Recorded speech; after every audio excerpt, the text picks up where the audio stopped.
The Ride Home Rants podcast is brought to you by Reaper Apparel Company. Reaper Apparel offers a casual line of superb fit, finish, and comfort. We design for those who refuse to die slowly and choose to live untamed. For those who aren't afraid to face the dark, for the ones that thrive in it, and for those who can appreciate life through a grim lens. That's Reaper Apparel Company. Go to the link in the description of this episode, use the promo code Mike Bono, and get 10% off. Also, the Ride Home Rants podcast is brought to you by my own personal merch store, the Stupid Should Hurt merch store. I have hats, I have t-shirts, hoodies, coffee mugs, water bottles, notebooks, you name it, I've got it. The description and the link for that will be in the description of this episode. Also, right now, if you use the promo code WELCOME, I will give you 5% off of your first purchase. That's the Stupid Should Hurt merch store. Also, the Ride Home Rants podcast is brought to you by Tactical Brotherhood, all American-made apparel, which helps support the Second Amendment. You can also find all this in the description of this episode with the link, Tactical Brotherhood. Part of every proceed does go to helping veterans, as it is a very good cause. All American-made products made right here in Minnesota. Go and check them out. Use the promo code PATRIOT15 to get 15% off your purchase. Now, let's start the show. Got it. Welcome, everybody, to another episode of the Ride Home Rants podcast. This is, as always, your host, Mike Bono. I have a great episode for us today, but first, please, everyone, go and peep all of the sponsors for the Ride Home Rants podcast that you heard in the opening. That's Reaper Apparel. That is Core Wealth Benefits, and as always, my own personal merch store, the Stupid Should Hurt merch store. Also, we did just pick up a new sponsor that I did not get to put into the opening yet. Yes, I'm behind. I'm a very busy man, people, but I wanted to get them out there. It is Tactical Brotherhood. They specialize in military apparel, and all proceeds go to helping and supporting veterans. So this is a great cause. That link will be in the description. Go check them out. If you use the promo code PATRIOT15, we're going to give you 15% off for being a sponsor of the Ride Home Rants podcast. So, that being said, go and check all of them out. It is phenomenal. All that being said, my guest today comes to us all the way from Notre Dame College in Cleveland. He is the women's rugby coach. I am super excited to talk with him and see. I don't know a lot about rugby, so we're going to talk a lot about rugby. Jack Nece joins the show. Jack, what's going on, buddy? Mike, how are you doing? Pleasure to be chatting with you today. Hey, not a problem. So, I mean, first off, how did you get into rugby? How did you get into coaching rugby? No, so I guess it kind of comes full circle. Like, I wish I was still playing. Like, at all at 26, I wish I was still booted up with my buddies. But no, I started, like, I guess it kind of starts way back when playing contact sports, right? Not exactly a small person, so kind of came naturally to hit people in the athletic sense, right? So I ended up dropping football in middle school because our high school program wasn't exactly great. Sure enough, my buddy down the street happened to live next to the local rugby coach, and we were just outside playing basketball one day, and sure enough, he comes by and he's like, "You should think about playing." And I was like, no, whatever, I don't really care. And then all of a sudden, 3 or 4 of my other buddies started playing, and all of a sudden, I was like, "Sure, I'll try a practice. We'll go out there one day." And ironically, that's how most people start playing rugby. Very rarely do they start playing in the youth sense. They start playing from a pickup league. It's like someone was crazy enough to go one day, and then sure enough, you show up too one day, and you just fall in love with it immediately. So following that, I played in high school 2 years. I studied accounting at Ohio University, so I played there for 4 years. I got my graduate degree there as well. My senior year, I ended up getting a medical diagnosis that allowed me to not play anymore for the sake of, being cognitively able by the age of 40. They said it was probably in my best interest to stop playing a recreational sport. So I was like, yeah, one thing is definitely more important than the other. Absolutely. So then from there, my company at the time, which was a Big Four accounting firm, they were doing a kind of like a philanthropy give back, where if you gave hours towards a program, they would give like a check in your name as like a give back to the program that you're participating in. Okay. That's originally how I started getting into coaching outside of just coaching a little bit when I was in college. I was working here locally in the Cleveland area. Ended up building a couple bonds with 2 or 3 coaches in the area. And sure enough, the right person was in the right ear at the right time. And they were like, are you interested in coaching possibly at the collegiate level? And I was like, yeah, I mean, they're much more talented athletes. A lot of them know what's going on. And in turn, somehow I was crazy enough to do it. And it's been now 2 years doing it. And I love every minute of it. It's an absolute blast.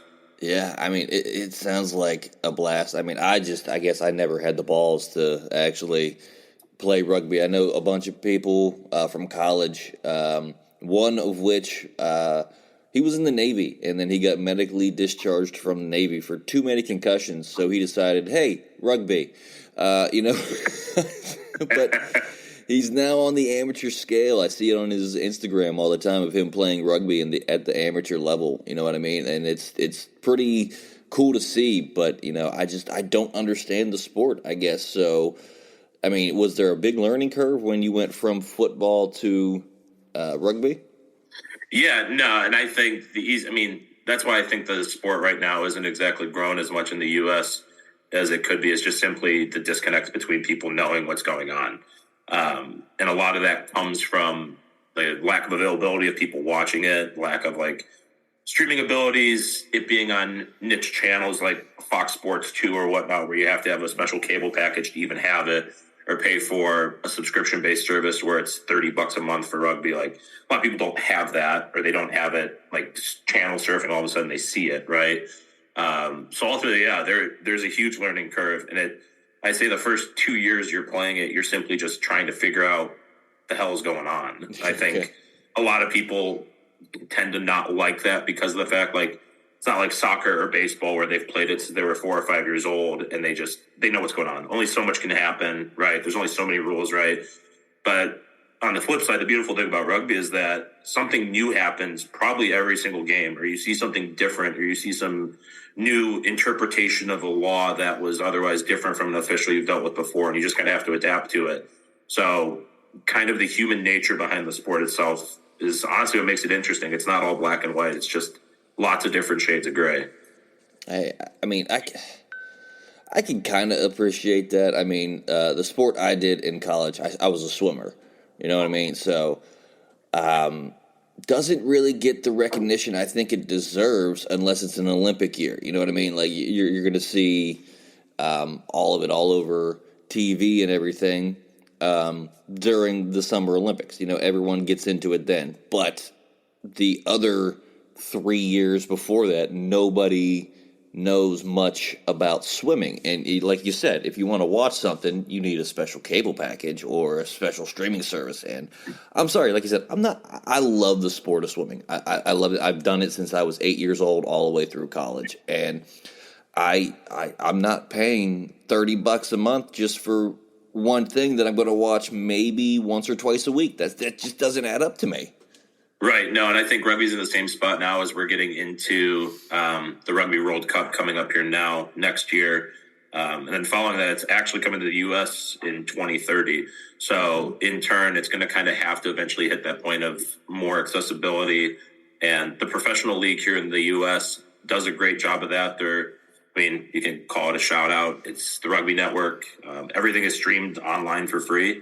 So they rely solely on ad rev for the revenue generation. So in turn, it gives people a very accessible portal. And then all the games there are free to watch as well. But mind you, the level of rugby you're seeing in there might not be up to par of what you would want to be seeing on an international scale.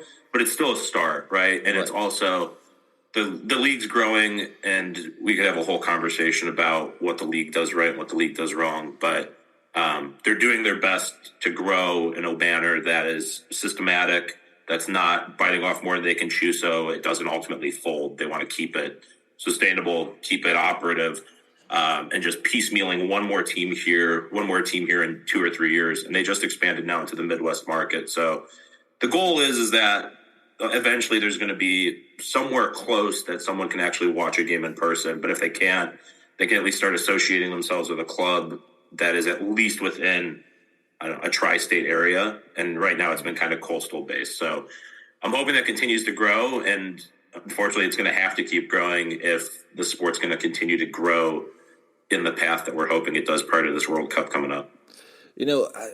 Part of me really hopes that it blows up, kind of like the UFC did. I remember watching the UFC on basic cable on like TNT when it first started, and everyone was like, "This is never going to go anywhere. This is too barbaric." Blah blah blah. All the naysayers out there. It's $1 billion company now, and it's worldwide. They're fighting overseas now and everything like that. And Dana White, everyone was just like, this man's stupid.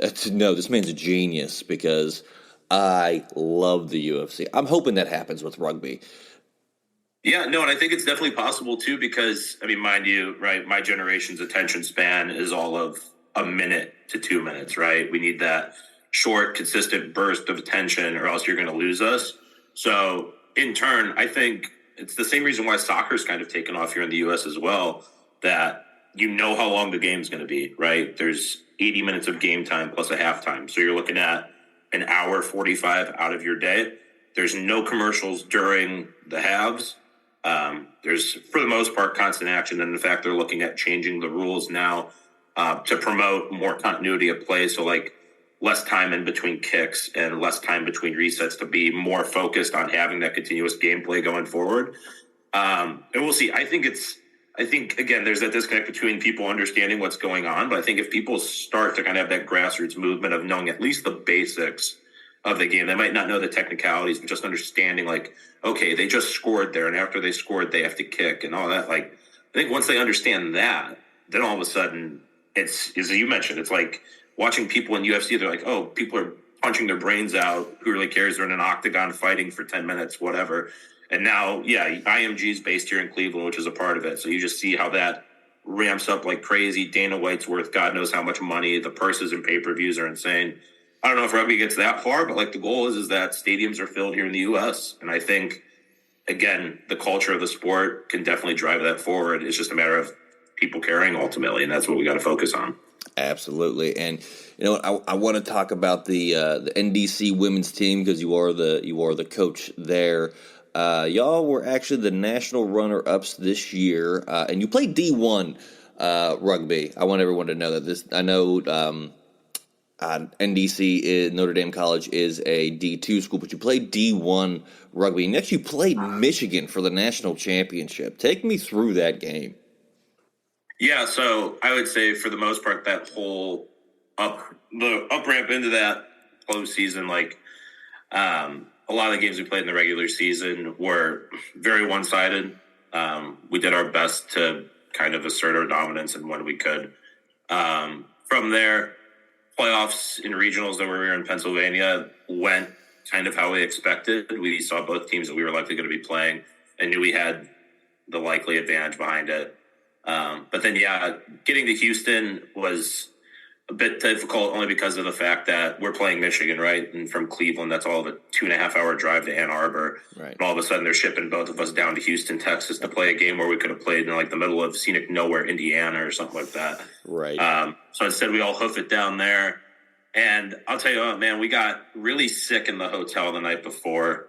And it was kind of unfortunate. We had to walk through the day before. And mind you, some days we were practicing in the snow, right? Like we're playing out in the middle of late November, early December, practicing with 2 inches of snow on the east side of Cleveland. And then we went indoors for a couple sessions. And all of a sudden he put us in 85 degrees and it's just a matter of your body acclimating. And we think it was a mixture of that, as well as we think some kids got sick on the flight. We think a couple kids came down with a stomach flu or COVID, and we had kids heat stroking during the middle of our first half.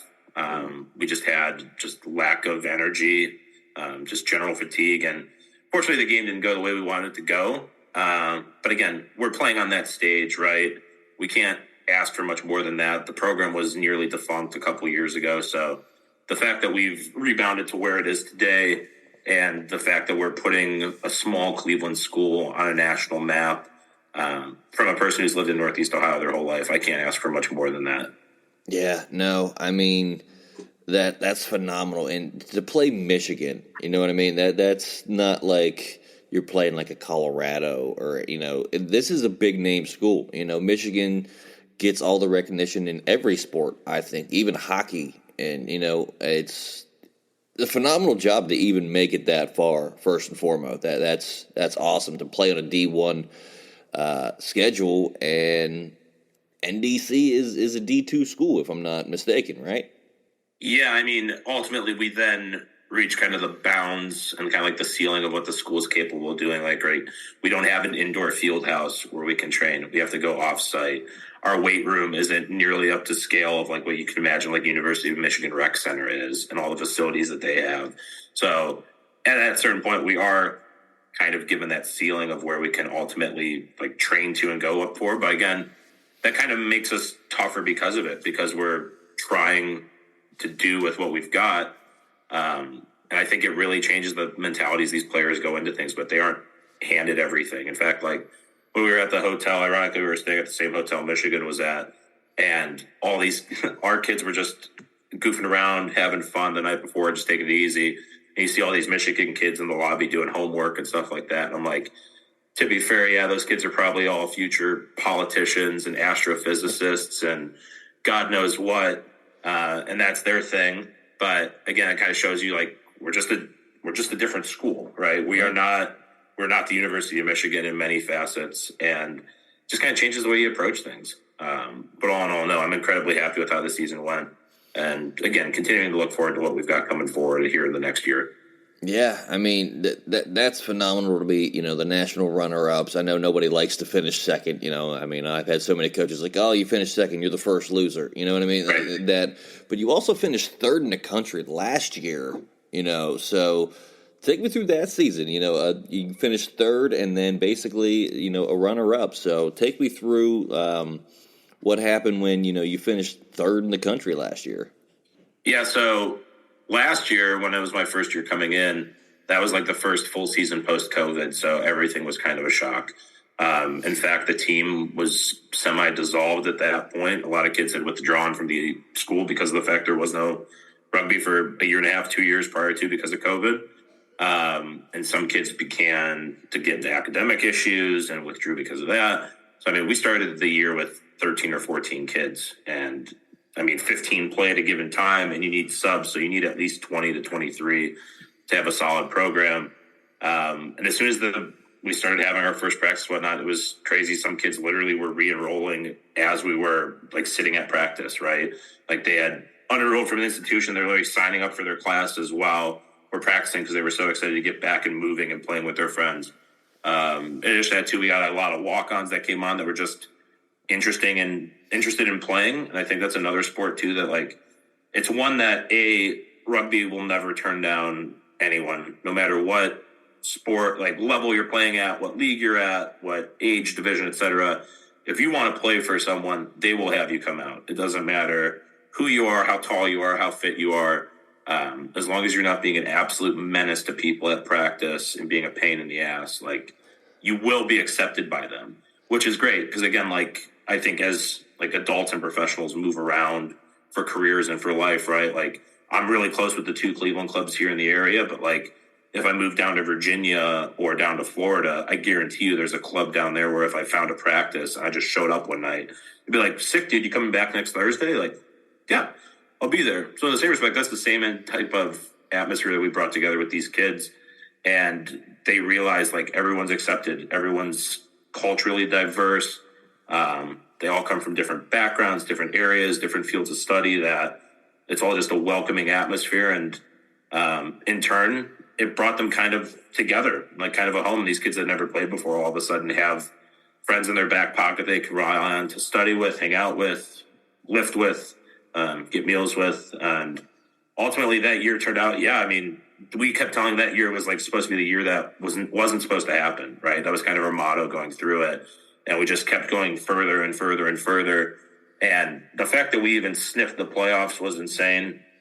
I thought that was nothing short of crazy. And then the fact to make it down into the Nationals in Knoxville that year, Again, it was at that point that was all gravy. And I think the kids understood that like every single next day that we get to play is another opportunity that we shouldn't have had, but we just got to take. So in turn, they played their hearts out, came up a little bit short, and then so you can see this year we improved again. So hopefully next year, I mean, third was 2 years ago, second was this year. I mean, there is only one more notch in the belt to get in this. So it's the ultimate goal. Only one more spot to get, and I really hope you guys get that next season. I'm going to be paying attention to that for sure. If I can, you know what? I can't. I'll just go right through Johnny and Fitty, and I'll just be like, dude, I need a rugby score. I need something. What's going on with the team? I need to know what's going on with my man Jack. So I want to switch gears a little bit from rugby, a little bit. So being the coach there isn't all that you do. So what do you do, and how long have you done that for a career? So I graduated from OU with an undergrad in accounting. I stayed there for my master's for my fifth year. From there, I went into Big Four public audit up here in Cleveland. I was on a large-scale real estate client at the time. Worked there for about a year and a half, a little bit through COVID, ultimately determined that wasn't exactly what I wanted to do. And coincidentally, that's what most people do when they go into Big Four public accounting. They typically spend a year and a half to 3 years there and use it as kind of a stepping stone to get to the next step. From there, I just kind of started being open to looking at new jobs and ultimately found I thought I was going into the corporate sector. I thought I was going to just work my 9 to 5 and just take it easy, learn all about one place and work through the rest of my life. And ultimately, an opportunity came about that was kind of cool. And then I was just like, I don't know, maybe we'll do it. And then I had a couple conversations, and then I understood I really liked the group of people that I'd be working with. And it was a little bit different than what I was going to be doing. So I just kind of took a leap of faith. I was just like, sure, yeah, we'll try it. Because, I mean, in my job sector, if you work somewhere a year or 2 years, like, they don't look at it as being frowned upon because there's just so many different facets of accounting and finance that you can work in that you ultimately have to find something that you enjoy. And there's just so many different niches of it that it just takes time to find one that you like. And sure enough, I think I kind of found one. So right now I work in financial due diligence with Cohen & Company here in Cleveland. We're a mid-sized regional accounting firm. We have 10 or 12 offices here in the Northeast and Midwest. With that, I work a lot within the mergers and acquisition space, offering financial due diligence consulting for middle market clients that make between $1 million to $200 million in revenue, and help them out through their acquisition process. We work a lot with different brokers, PE firms, venture capital, family offices. It's very interesting. Like, I think what's cool about it is I get to see different types of jobs, different types of small businesses. And it's not like some chemical plant that makes one exact thing and you've never seen it before. Like, do a lot of stuff with like landscaping companies. And that's one area that we've been focusing a lot on. It's like, okay, I know what landscaping companies do. They go mow your grass, they plow your snow, they lay salt down. Like, I know I could see them do that, but now I'm like, oh, so this is how they make money. This is how they track it. This is how they do all their accounting. And this is what they're making on a year-over-year basis. And I think that to me is kind of the fun part is I primarily are working with small businesses that I understand and can see on a day-to-day basis, and just kind of see like these people have grown their companies for 20, 30, 40 years. And now all of a sudden it's time for them to be like, yep, we're done. We're ready to get bought out. Go retire, get a beautiful payday in the process, and just kind of take that next step. And again, it's cool to be a part of that because you see these people know every single ounce of their business. They can tell you, like, literally, we asked them about a transaction that happened 4 years ago. They're like, oh, yeah, that job took 4 months longer than we anticipated. We incurred this cost. Blah, blah, blah. Like, how do you just know that off the rip? I'm sitting here, like, I'm just looking at the data points. I'm like, this looks a little fishy. And they're like, oh, yeah, that was so-and-so who worked with so-and-so and yada, yada happened. I'm like, Jesus Christ, it's just amazing the level of depth these people have. Because, I mean, that's their whole lives. Like, that's their babies that they grow and develop with. So all in all, like, I work a lot, right, with coaching on the side. I mean, coaching sometimes becomes a main hustle instead of just the side hustle. Right. But unfortunately, one puts food on the table and one keeps the lights on. So sometimes that takes a little bit of precedent. But all in all, I enjoy what I do. And I think that's it's sometimes hard to come by in the financial sector and accounting sector. Like obviously, a lot of the careers can be incredibly lucrative, and people kind of get blinded by the fact that they're doing so well to then not realize that there's more to life. And I think that's one thing that COVID kind of taught me, and that's why I quit my previous job, was because just I ultimately realized, like, without the show and glamour of all the stuff that we were doing outside of the office, I hated the work I was doing. So now that I have the work from home environment, I have the flexibility of coaching, and I enjoy the people I like that to me is almost worth more than just the dollars and cents behind it. So that's kind of like my, like, if there had to be a silver lining to COVID, unfortunately, that's kind of mine. Yeah, I mean, I think COVID opened the eyes to a lot of people because, I am a comic. I'm a comedian. I've been doing that 10 years. People ask me all the time, well, you say you're a comedian, but yet you work a day job. Well, why do you work a day job? Well, comedy's not paying the bills right now. I mean, I would love for it to be paying the bills. That's a work in progress. It's not something that, oh, you go on stage one time, oh, hey, by the way, now you're on Netflix. It's not like, that's not the typical path that people take. You hear comedians and like, oh, I've been doing this 20 years, and it's their first comedy special. You know what I mean? So that's not this big glamorous, and people think, oh, well, that must be an easy job. You get to work an hour a day, probably. It's like, no, you don't see all the behind the scenes. Like you were saying with yours, like you see these landscape coming. I know he's cutting grass, he's doing this, he's doing that. You see him doing that, but you now get to see the behind the scenes of what makes that company tick and what keeps it moving forward. People don't see. Yeah, I mean, I do work a warehouse job too as well. I work that, and then I come home, and then I see my son and wife for all of probably an hour while we're eating dinner, and then it's off to writing jokes and working and rehearsing, and then this show here and the merch store and everything that else that goes on to it. So I always love it when people are like, hey, what you do on your day off? What's a day off? I don't know what that is. No, man, I feel the same thing too, and like I feel bad for my girlfriend at points, and I feel bad for my parents at points because I'll just go weeks without seeing them, and like it's unfortunate, but like I see my girlfriend more often than my parents. My parents live rather close to me too, but like they're just like, I know you're busy. It's cool. Like you've got plenty on your plate. Like we know you're always there for us if you need to be, but like focus on you. So I'm incredibly grateful for that. But you're entirely right. Like I tell all my players too, like when sometimes I'll get like pissed off at practice because they're screwing off. I'm like, guys, you have to understand, like I'm here coaching at 7 a.m. I then have to go work 9 hours at my full-time job.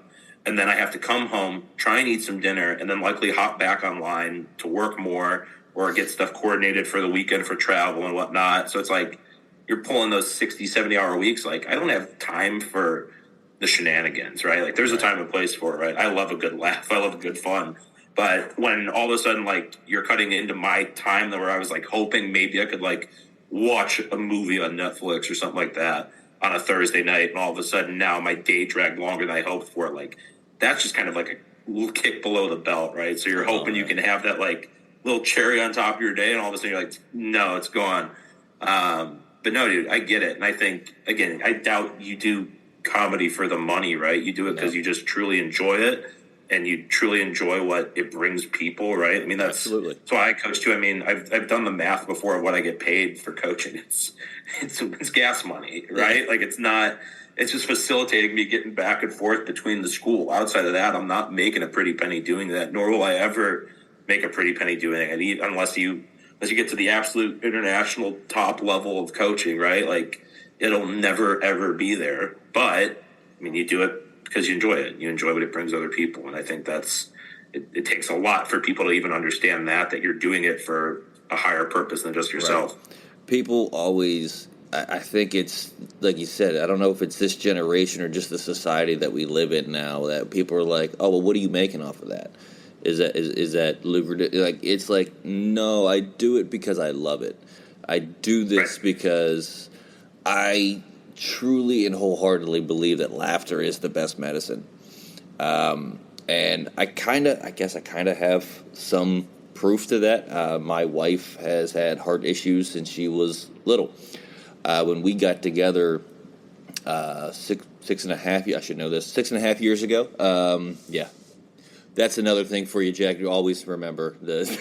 Remember the important dates. Trust me, dude. I've been doghoused on that a time or two. It's okay. But so 6.5 years, and like her doctors are like, this is the best we've seen your blood pressure. This is the best your everything has looked. What are you doing differently? She goes, well, I married a comedian, and I laugh more than the average person probably because I don't think he takes anything seriously. I was like, no, I find the joke. I find the funny in everything. And even bad situations, you got to find the funny in everything. And that's what I live for. And I'll do this in comedy until I die. I'm not going to be one of these. I'll be the George Carlin on stage, and it's like everyone's like, yeah, he should just retire. He's that old. No, I'm just going to keep grinding until it's done. Hey man, if someone will have you talk to them and you get a couple bucks out of it, right? Right. Might as well keep it going. And no, dude, I'm the same way. Like I laugh. Like laughing's my coping mechanism, which is sometimes like an odd thing. If something like serious happens, I just start like kind of laughing it off and giggling about it. But that's just like how I do things. It was funny. I was talking to a coworker the other day, and we got on the topic of like mental health and therapies and stuff like that. I was like, dude, I just go on Twitter, like, and I just see some of the dumbest stuff you could possibly see, and it was people hooting and hollering and all the dumbassery that is the internet. Yeah. And I feel better, right? I'm not. That's not to even like say like people shouldn't pursue therapy and people shouldn't pursue mental health treatment and whatnot. But like for me, that's like my mechanism is just having a chuckle, having a laugh, and all of a sudden I can then like go back into work and just be like, okay, I'm good to go. I've laughed at something on Instagram for the past 5 minutes.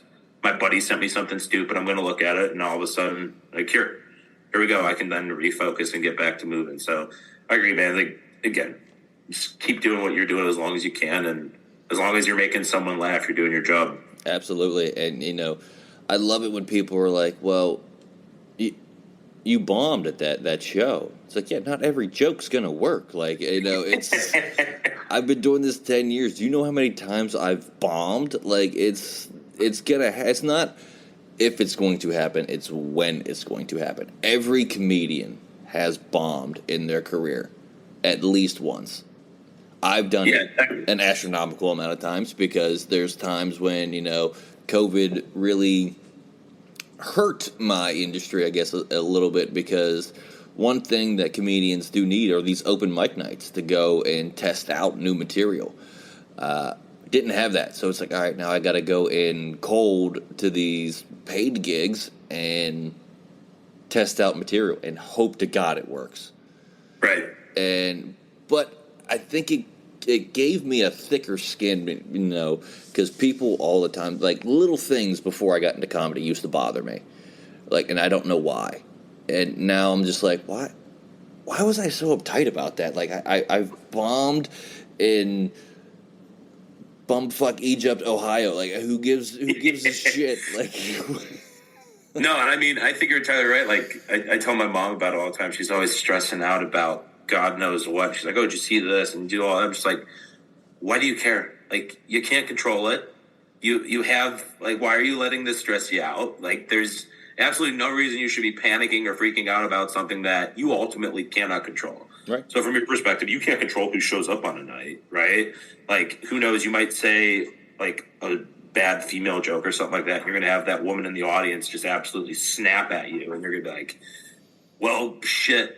I just lost the crowd. Show's over. I'm about to say that last joke a lot quicker than I probably would have otherwise, and we're just going to run this out.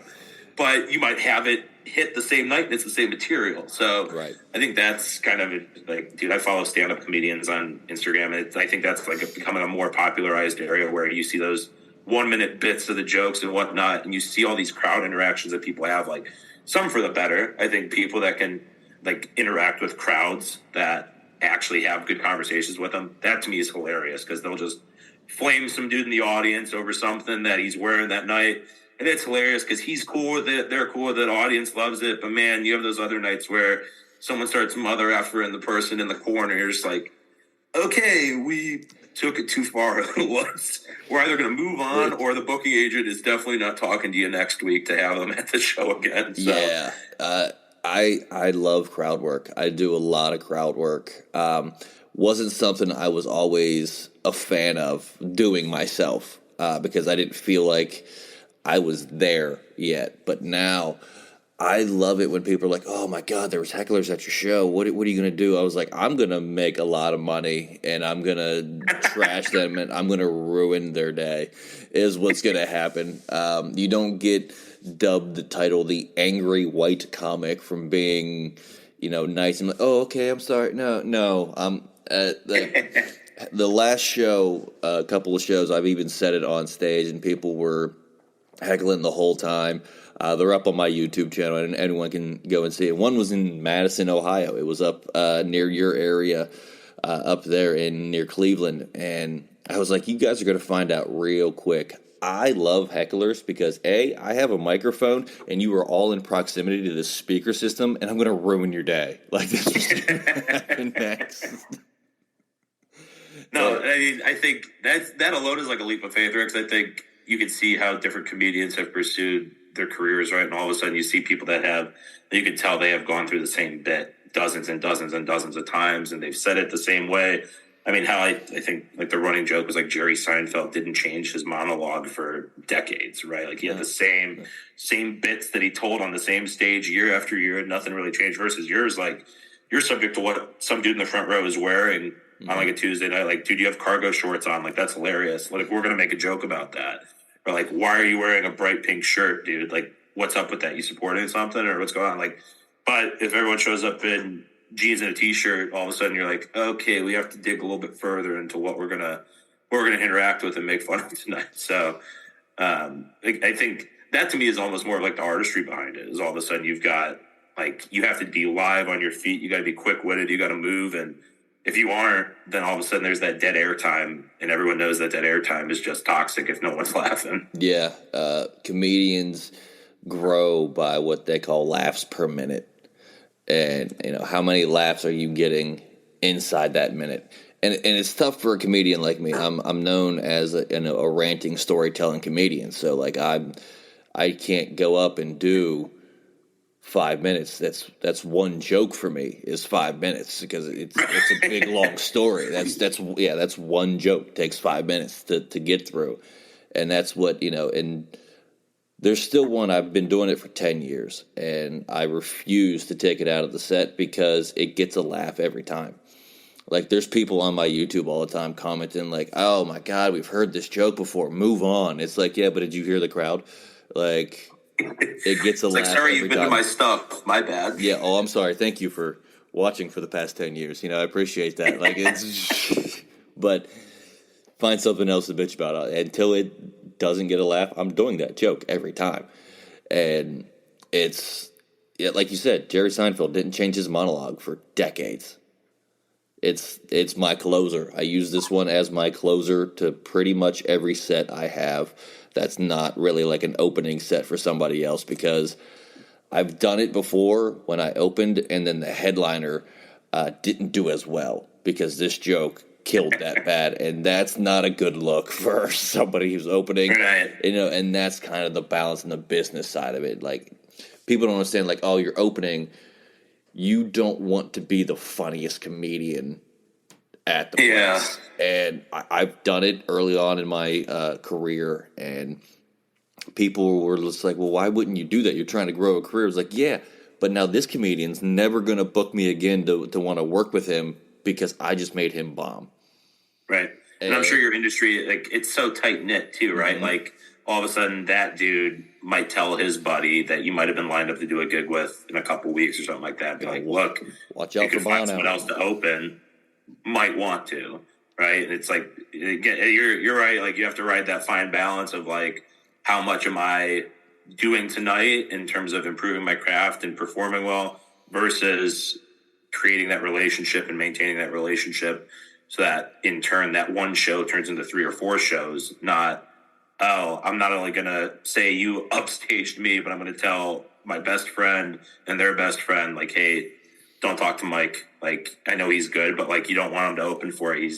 He should be maining somewhere else instead. Yeah, and you know what? I know people ask me all the time, like, they're like, hey, we know you've been doing this 10 years. You're a feature or you're a headliner. But I have this opening spot. Would you be down to doing it? I'm like, hell yeah. Like, I'm not that big that I'm just going to turn down work. You know Right. what I mean? It's part of, like, my generation. You know what I mean? It's, I tell people at my day job all the time, they're like, man, what? Like, you just don't stop when you're here. It's like, well, this place is paying me, and I have one speed when I'm here, and it's called work. Like, we're gonna work today, guys. Like this, when I'm not here and I'm off the clock, watch my attitude change. It's insane. And another thing I think I get all the time is when people find out I'm a comedian, I get a couple different reactions. One is tell me a joke. Yeah. Tell a joke. Yeah. Tell a joke. And I hate that one. Or somebody says, say something funny, and I literally just go, something funny. And, you know, like, it's stupid things like that. But also, they're like, all right, so how do you switch up and get into your stage persona? I was like, stage persona? They're like, yeah, you have, like, an act that you do on stage, right? I was like, no, I'm the same lovable asshole that I am on stage that I am off the stage. So it's not like I have to change and, like, all right, now I got to get into character and I got to, no. I'm the same dude that's on the stage that is off the stage. And I think, and you can tell me your opinion on it. I mean, I think that's what makes a great comedian is they're not putting on this act to go on stage. They're the same person on and off the stage. Oh yeah, I mean, you could just tell. Like, it's the same thing. Like, we treat it like The Office too. Like, if I'd have a beer with someone and I can bullshit with them, then they're cool, right? Mm-hmm. Like, I don't need to have the fake front of like business talk and using these key buzzwords in a conversation. Whatnot. Like, let's go bullshit about the Cavs game. Like, let's go be adults. Let's go be people. And all of a sudden, like, I think from your perspective too, like, if you then have that vanity behind it and everyone knows, like, you're not you, right? Like, anyone that would truly know you as a person and they see you perform and you're not doing exactly what you are in your day to day, they're kind of like, this is a bit, right? Yeah. And all of a sudden they have that kind of in the back of their head thinking, man, this is a kind of bullshit. Like, I don't think this is exactly what he's doing. So, no, I agree. And I think, like, that to me is some of the funniest stand-up too, is like stuff that just happens in people's day-to-day lives that is just hilarious. Oh, yeah. And being able to just communicate that in a way that makes people laugh their asses off. I think that alone is a skill, and it's fun to deal with. And like, again, like, I'm sure you have bits about work too. Like, I've been in warehouses before for work. Like, you see some dumb shit happen in a warehouse, and it is so funny. And you're just like, man, I could just talk about this as if I was telling my wife and kid about it after work, and I'll get on a stage, and it's a good bit. Absolutely. I do it all the time. I'm starting because, you know, I'm still new to the warehouse, and, you know, it's people are like, how much material do you have from here? I was like, I probably have a solid half hour. Like, they're like, wow, we were expecting like 5-10 minutes. I was like, no, I got like a solid half hour, because one of my main staples, and it's the reason for my merch store, is I think stupid should hurt. I hate stupid questions, and stupid people irritate me. So, you know, and I'd say, you know, I don't want anybody to like die or anything. I just like want them to stub their toe and bend their little toe like 90 degrees the wrong direction. Like, that's where I'm at. Like, that's the level. Like, think before you do something. Like, I see it all day, and people are just like, I got so much material from it, and I can't wait for them to come out to the shows, because a lot of them are coming to my shows that I have lined up in Columbus, and I haven't told them that they're actually going to be in the set, but I just told them, like, I have bits from work that I'm working on. And it sounds like you might owe them a beer or two after the show. Oh, absolutely. Hopefully that's part of like your rider in the green room, where you can have some Bud Light for them after. Absolutely. We're gonna have a couple drinks for them afterwards, because a couple of them I think I'm gonna ruin their day. Well, someone's got to be the target of the joke. It's just unfortunate they're actually in the same room as you. I've done it too. The main staple, I mean, and everything I say on stage is a true story. Everything has happened to me. I didn't just sit down like, I think this is funny. No, everything is a true story.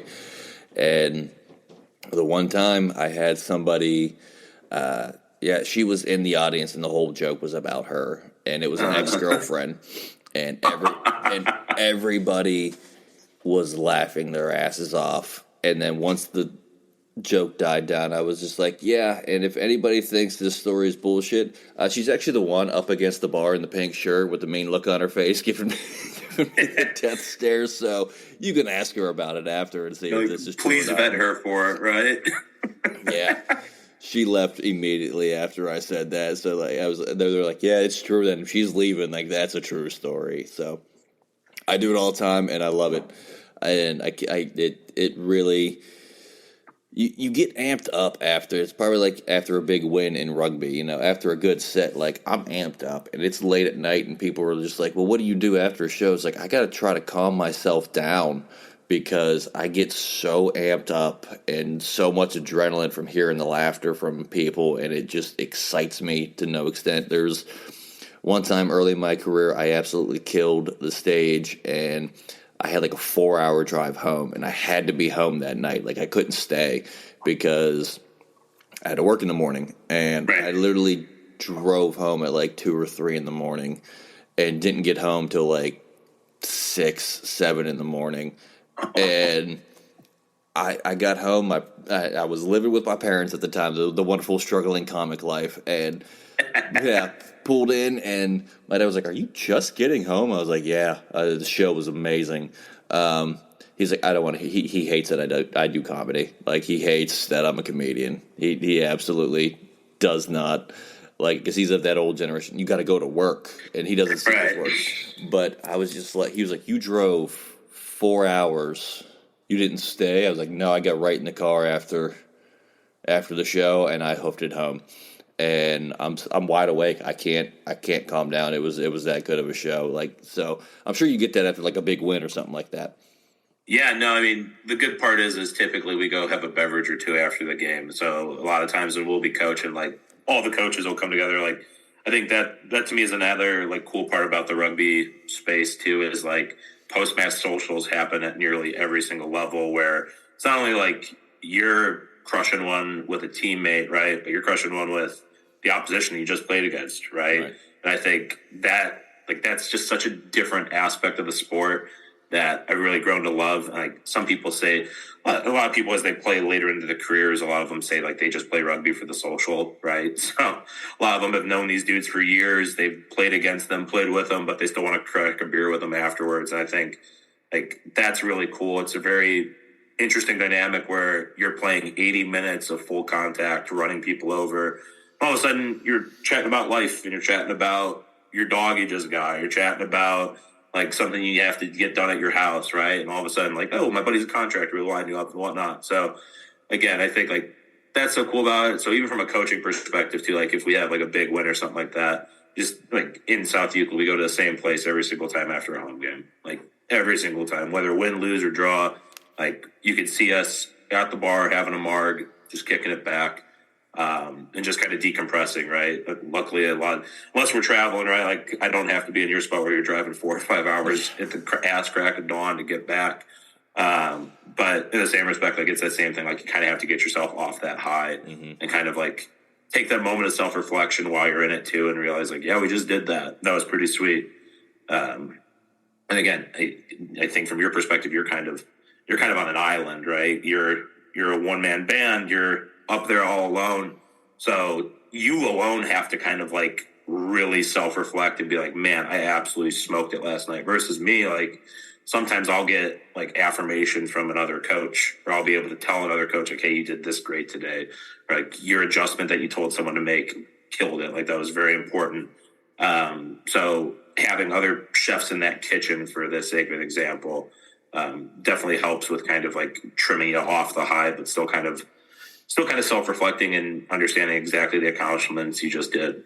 Yeah, and it's early on. I used to travel with buddies. I had buddies that me and them would get in the car, but we'd all would be amped up. So it was just like there was no coming down off the high because everyone was at 150, decimals trying to calm ourselves down, and we're laughing about our jokes we did, the ones that killed, the ones that didn't do well, and then by the time it's like, oh shit, we just drove 5-6 hours, we're home. Oh hell, I thought we just got in the car. It was like that mindset. But and Jack, I feel like I could talk to you all day, but we are running down near the end of the episode, and I do got to get this segment in here, because if not, the wonderful manager of the podcast will kill me, and that is the Fast Fitty 5. 5 random questions from the wonderful manager of the podcast, Johnny Fitty Falcone. And for the new listeners out there, these are kind of rapid fire, but you can elaborate if you need to. So if you know Johnny, these are pretty random questions, so if you're ready... All right, you got it. All right, question number 1. Are grapes overrated or underrated? I think they're fairly rated. Fairly rated. All right, I can deal with that. They're a good summer snack, but I'm not itching to get a grape. All right. Question number 2, is popcorn or chips better? Ooh, I think that's situational. I think it depends. So if you're watching a movie, it's got to be popcorn. But if you're kicked back watching sports, it's got to be chips. I can respect that, because I'm the same way. If I'm watching a movie, it's got to be popcorn. But the game, give me some chips all day. All right, question number 3. What is your favorite restaurant and why? Oh man, that's really tough. See, I'm just starting to get into like the foodie realm a bit more. We went to this steakhouse up in Chicago recently on a business trip, and it was by far the best meal I've ever been a part of. It was all on the company, so we were getting every single app and wine and drink that you can think of, and it was right on the river. So I forget what it was called, but it's right on the Chicago River in downtown, and that was like in the past 2 or 3 years, if that's like a best dinner I can think of, that was up there. Okay. Question number 4. If you could coach another sport instead of rugby, what would it be? Golf. Golf. That's a big change from rugby.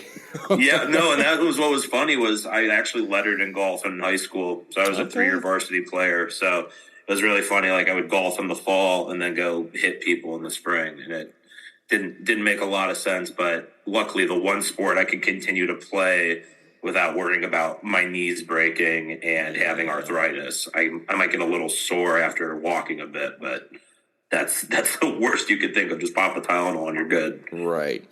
All right. Question number 5. Is Swiss cheese better than provolone cheese? Man, see, that's situational too. Like, I think it depends on the element of which you're using it. I think Swiss can stand alone. And if you're making like a charcuterie board, you can just have blocks of Swiss. You can't just have blocks of provolone. But if you're making like an Italian dish, like you need provolone. But if you're making a ham and Swiss, you're not going to use provolone, right? So again, I think that's a very situational answer. All right. I stand Swiss though. I'm definitely a Swiss guy, but provolone deserves it on the Italian sandwich. I was just say, as the paisan that runs the show, I think Swiss is trash. I love all cheese, but I'm not a Swiss cheese fan at all.